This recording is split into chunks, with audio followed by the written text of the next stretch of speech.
هاجمت الإعلامية ريهام سعيد الفنان عبير صبري بعد موقف حدث بينهما دفعها لقول إنها لا تريد التحدث معها مرة أخرى. وحكت ريهام سعيد عن نجمات وقفوا معها في أزمتها الأخيرة بعد اتهامها الطبيب تجميل بتشويه وجهها وظهورها بشكل مختلف وما فعلته مع عبير صبري.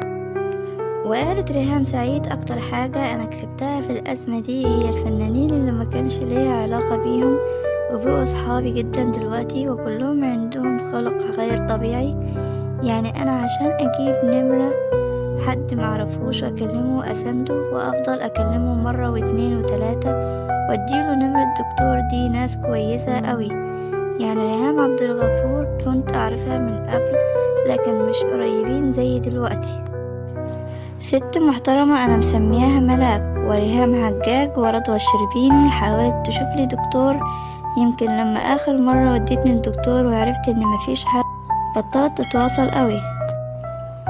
وتابعت ريهام لما بقابل ناس كتير بيشجعوني ويقولولي انتي قمر.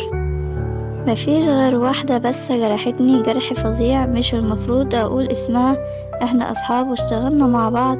هي قابلتني وقالت لي كلمة ضايقتني قوي، قالت لي ما انتي كويسة اهو. كنت رايحة حفلة على البحر وشفتها انا الوحيدة اللي حاطة مكياج، قالت لي ما انتي كويسة اهو، انتي دراما كوين، بتحبي تعملي دراما. انا سبت الحفلة وركبت عربيتي وفضلت اعيط.